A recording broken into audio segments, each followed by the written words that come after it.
For the past 4 months, I'd been working non-stop, using nothing but caffeine and unbridled resolve as my compass. All of my actions, all of the sacrifices I'd made, all of the late nights and early mornings, I had dedicated a significant amount of time to a monumental undertaking that I thought would propel my career to new levels.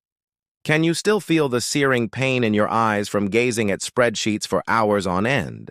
Rather than spending time with loved ones, I spent my weekends glued to my computer, missing out on the peaceful solitude that comes with being away from work. All my efforts had been directed toward a singular goal, a single opportunity that held the key to my future. As I sat at my desk, my heart racing with excitement, I reread the email for what seemed like an eternity. The message was crystal clear. Liam, for the 10th time, you went above and beyond. This is a personal thank you. Enjoy the game. And attached to that email was confirmation of something I had only ever dreamed of. 2 Super Bowl tickets. Front, row, 40-yard line. Right in the thick of it all. I couldn't help but feel a wave of joy as I stared at the digital certificate. Every restless night, every moment of uncertainty, every sacrifice, it had all been worth it. My hands trembled slightly as I printed out the email, attentively scrutinizing every detail over and over again. The client, whose faith in me had given me the resolve to push through when everything seemed impossible, had forwarded the tickets to Elena McCarthy.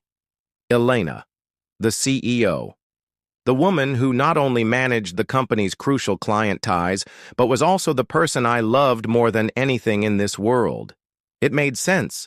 Elena handled the logistics of corporate gifts. In some small way, I had expected she would be the one to collect the tickets on my behalf. In my mind's eye, I had already pictured the moment she would walk into my office, her eyes beaming with pride and joy, softly handing me those prized tickets, a simple gesture that would legitimize all the blood, sweat, and tears I had shed over the past few months. That was the vision that fueled my untiring labor, day in and day out. However, as I sat there, clutching the printed email, the silence of my office was deafening. That ideal moment had never come to pass. The space around me felt heavier than ever, as the realities of corporate politics and the unpredictable nature of business struck me hard. It was a moment of bittersweet victory. A reward that marked a long journey of determination, but also a harsh reminder that the road to success is riddled with unanticipated twists. Twists that could turn a dream into a silent, unsaid wish. In that instant, with the glow of my computer, screen illuminating the darkened room, and my pulse still racing with anticipation for what should have been, I came to a realization.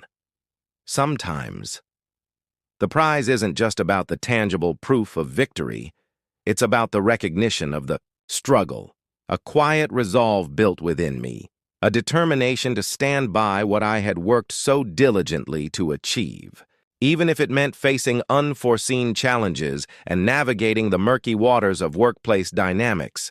Every fiber of my being was now electrified, with the energy of a man who had poured his soul into a project, only to see his hard-earned reward ensnared in a web of complications. Despite the uncertainty, despite the silent question of what now, one thing remained true. I had deserved every bit of this hard-won triumph, and nothing would take away the pride I felt in that very moment. As they were meant for me, a murmur of discontent rose from those gathered, and I could feel the room closing in on Elena. The client's disappointment was evident as he addressed her directly. Elena, your actions not only breach our ethical standards, but also erode the trust that is the core of our business.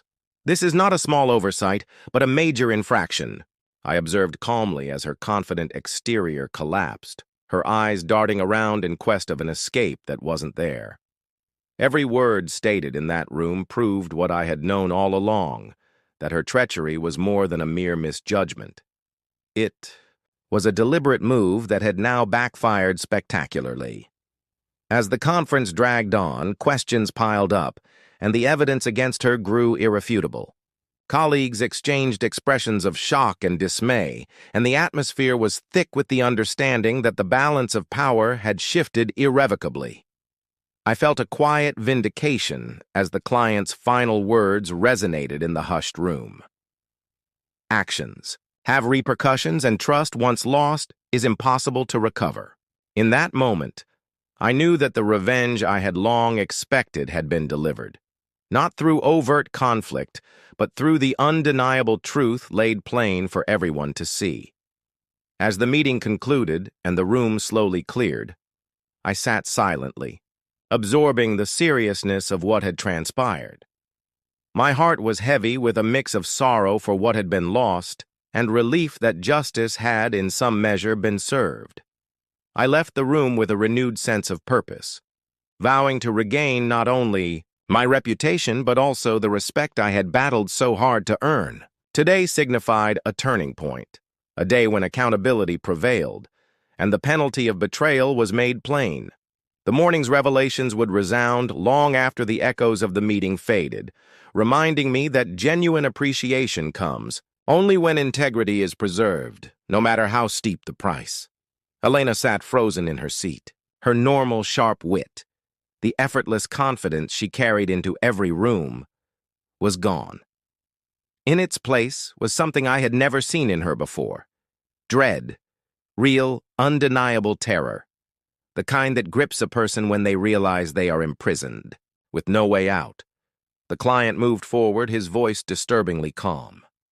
"So, Elena," he said, his fingers tapping against the table in slow, deliberate motions. "Who was this customer you took to the game?" Stillness. I watched as Elena's fingers curled around the edge of the conference table, holding on so firmly her knuckles turned white. She began, then stopped. The lie she had prepared wasn't coming out. She was unraveling. Olivia, the VP of Corporate Partnerships, folded her arms. "Elena," she said, her voice sweet but forceful, "you need to answer the question." Elena swallowed hard. There were a lot of moving parts," she stammered. "I made a decision in the best interest of the company." "The name, Elena," Olivia interjected coldly. Elena's throat worked as she swallowed again. Beads of sweat formed along her hairline. She was out of time. Eventually, with a breathless sort of resignation, she said, "It wasn't a client." The weight of her words sent a ripple of shock through the room. A few people exchanged glances. Others simply stared, waiting for her to explain. The client sat back, dissatisfied. "So, you lied," he said, his tone dripping with disgust. "You used tickets meant for Liam to take who? A friend?" Elena's lips parted, then pressed shut again. The silence was all the confirmation we needed. I sat, silently watching it all unfold, feeling a peculiar blend of satisfaction and regret. This wasn't simply a mistake. It was a catastrophic failure of judgment. The client sighed, shaking his head. "Elena," he stated, "we've had a solid working relationship for years. But this is a breach of trust, and in business, trust is everything." Elena's hands trembled slightly as she placed them on the table. "I didn't mean—" "You did mean," the client cut in. "You accepted a reward meant for someone else, manipulated the situation, and when challenged, you lied. That's not leadership, Elena. That's greed." I saw it then, the exact moment she realized how bad this was. Her body sagged slightly, her shoulders dropping. Olivia turned to me. "Liam," she said, her expression unreadable, "I'd like to clarify one thing. When Elena informed you that the tickets were being redistributed, did she convey it as corporate policy?" I kept my voice steady. "No." She reminded me in no uncertain terms that they were hers, that I should be grateful I had a job. A murmur rippled through the room. Someone let out a low whistle.